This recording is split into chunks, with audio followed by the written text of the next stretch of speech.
one time, me and a couple of friends was doing a show in London. We had a show in London to do and to get to. So we pulled into the petrol station. As we pulled into the petrol station, there was a police car getting filled up. Yeah, the police guy got out the car. We pulled up at the pump next to him, and he kind of looked at us and that side-eyed us, and we was all watching him out the car, and his whole energy was just like kept watching us. So we said to ourselves, he's going to pull us, watch. So we filled up the car. As we pulled out the station, he pulled out behind us, pulled us over straight away, asking us questions, what we're doing, where we're going, tried to search the car, you know what I mean? But unfortunately for him, some of us know the law, you know what I mean? And we know how to handle situations where they kind of search you in a, you know, illegal and unjustified way. Yeah, so, you know, I mean, we was arguing with him. You know, what I mean, we was telling him, look, the only reason you've pulled us is because you were side-eyeing us from the garage. You've got no real reason to pull us other than, well, what? You tell me then. It's obvious what it is. You already know what it is, yeah. But we know what it was.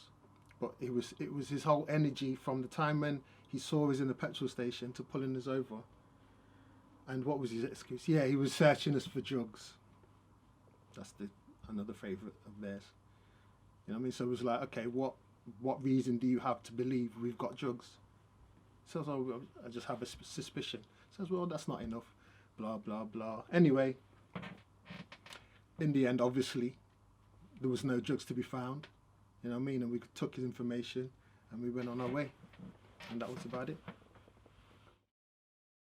There was an incident outside my house where a young man was stabbed quite badly. I was called by my daughter because she was quite distressed. They found him there. They had brought towels out to stem the bleeding. And she called me quite distressed while I was at work. So I left work to come and make sure they were okay.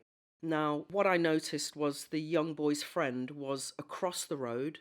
He wasn't being given any support. He was literally standing on his own. So before I left, I asked him if he was okay. I asked him if his mother knew where he was, and he said he was, and she did. And then I advised him that once he assisted the police with their inquiries at the scene, to make sure he got a solicitor when he got to the station. Now, they didn't like this. I don't know what was said by one officer to the inspector, but the next thing I was being shouted at by the inspector as to why I was talking to this young man. I informed him that I was making sure he was okay and that I was informing him to help you, and when he got to the station to make sure a solicitor was present. He didn't like that. The inspector did not like that. Clearly not happy with the fact that I had informed this young person of his rights. And what transpired, I got home that evening at approximately 8, 8:30. I had a late working day. The street was still cordoned off and there were 2 vans parked on either side. There was one police officer standing there. When I got out of my car with my shopping bags,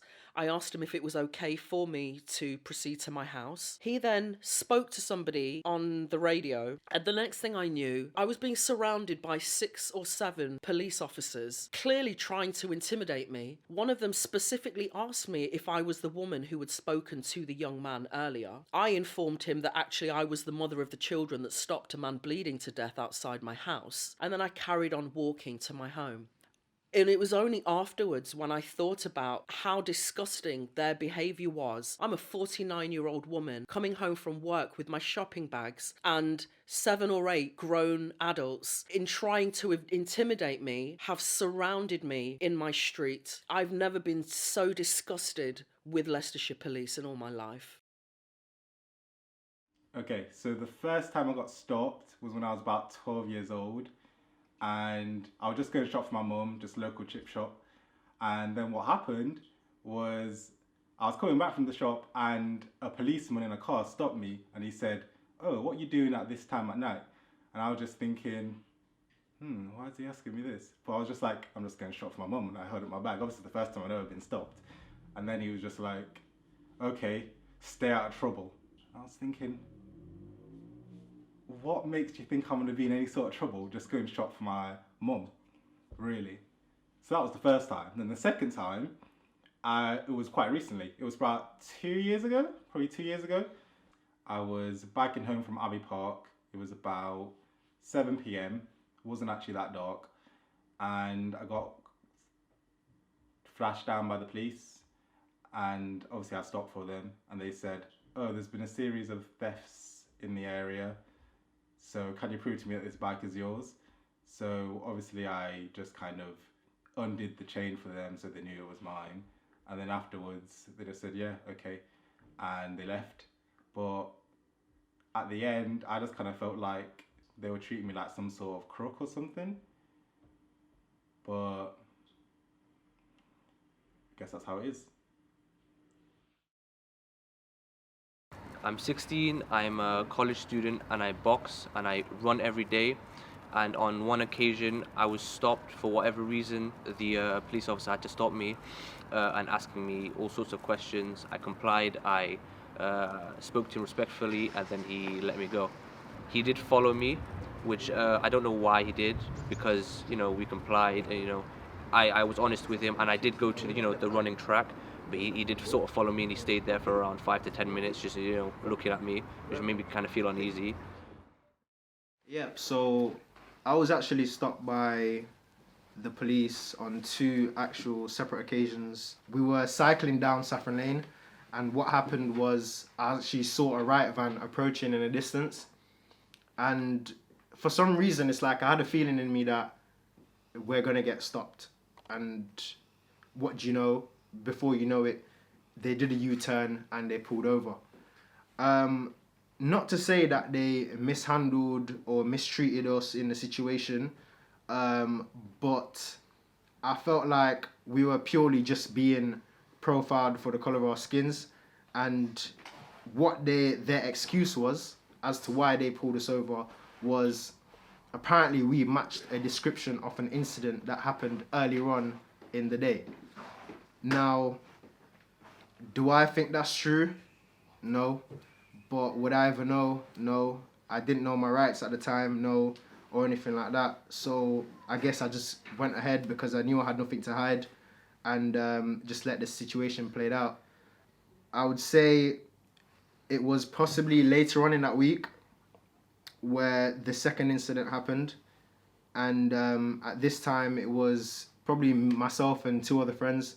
And we actually went to the health clinic in Highfields, I think it was. Now, what happened was my friend had pulled up on like a double yellow line.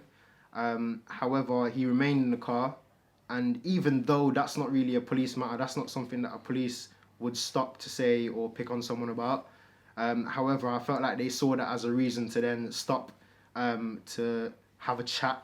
And once again, their reason for pulling us over or to stop us was we matched the description for an incident once again that happened earlier on in the area, which then they felt that they had the right or the need to have us emptying our pockets, broad daylight, 2 p.m, searching the car, going through our boot, going through all our stuff for absolutely no reason apart from the fact that I felt like they were just singling us out and just profiling us clearly for the colour of our skin. You see a group of young black lads, you think straight away, yeah, they're up to badness. And yeah, that's 2 occasions that I felt that way. So it started with me actually chilling with my friend. He came from my house even. I went to his afterwards, after chilling from my house. So we're just about to just chill, play football to see what the evening takes us. So when we was near his house, actually, there was a lot of tapes just surrounding this whole house. So out of curiosity, we're just looking, obviously, saying, what's going on? So as we're looking, our Fed just stops us, saying, stop. And then obviously we turned around and was like, can I help him, mate? Then he approached us and walked towards us and like, yeah, you match descriptions of a break-in. So obviously we're going to be like, a break-in? No, obviously there's no break-in. He just came from my house, and we're just about to go to his house. So, that being said, he started asking a lot of questions like where we're from, what we're doing here, where we're going, writing all this stuff down. And then he actually gave that paper to another police officer. And then after that, he just strictly just said, mate, I'm so sorry about all this, but I think we're going to have to just take you in. And I'm with thinking, okay, mate, we're just walking from my house to his house, so that's not fair, completely fair, is it? So, obviously, that being said, I don't want to kick up a fuss. My friend didn't want to kick up a fuss, so we just got put in a police car. That happened all very quickly, in the space of pretty much a minute, or 3 minutes even. So, we get taken to the station now for further questioning. Well, bear in mind, we're not allowed to even have our phones at this time. We're not allowed to text anybody. We're not allowed to even call our mums until we get there. So, when we actually got there, that's when they asked, okay, do you know anyone we need to call to let us know what's going on? I was like, yeah, my mum. And my friend was like, yeah, his mum at the same time. So obviously now, it wasn't his friend, it was more me who was talking to, because I was matching the description. But obviously he called my mum and told my mum, okay, mum, I think your son is actually matching the description of a break-in. Obviously, what's that going to do to your mum's heart? So obviously, that being said, my mum starts getting back and forth, so no, pretty much you got the wrong guy. Long story short, this ended up being a 3-hour process, which didn't have to be. And then at the end of the time we've been there, there's actually been a phone call saying, oh, you know what? There's an actual matching description for the person. So now which led me thinking, if it wasn't for that person calling, what would have happened to me? If it wasn't for maybe someone else turning themselves in of that situation, what would have happened to me? Would it just be another case of discrimination? Anytime I see police, I get a feeling, like a sort of scared feeling. I know they are not here for me, and I just try to keep out of their way. I'm in my area, and we wanted to get in to play on the courts. However, the courts were locked, so we just decided to walk around and talk and laugh. There were many cameras up there, and we knew this already.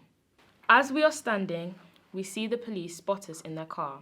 It was either a case of stand up and wait, or go home, so we just started to leave. Then, as we were moving, they came back. It's like they couldn't wait for the car to stop. They quickly got out and slammed the door. We decided to walk off because we're not here for that. And then they started to tell us about how there have been robberies in this area and how they've had reports of youths fitting our description in tracksuits and hoodies. None of us had tracksuits or hoodies on. We had t-shirts on because we were going to play on the courts. So we thought that they couldn't have meant any of us three. They then stopped me and were on their radios calling, and then I was searched and asked questions. I just felt awkward. We were all there and I was the one searched first and questioned. The police thought that they were doing what they had to do, but they were wrong, and that's the way I look at it. I went home and really, I couldn't tell anyone. I felt shame.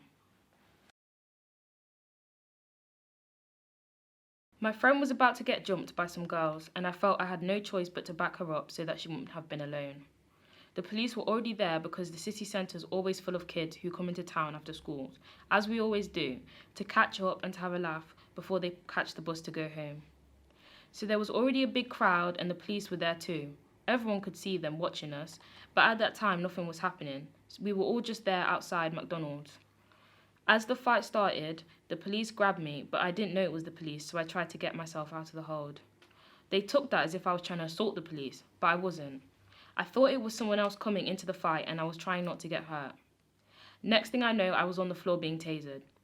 The taser was hurting me and everyone was recording it. I was crying. It was really bad.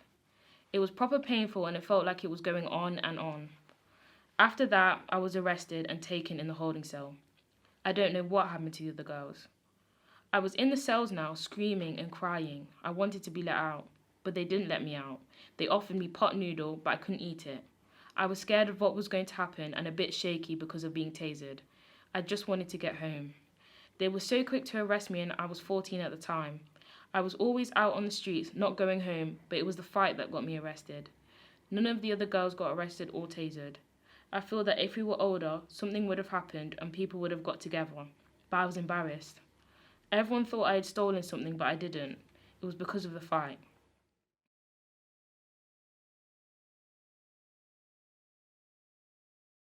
So I was pulled by the police. I just brought a new car. I was driving. I did notice them.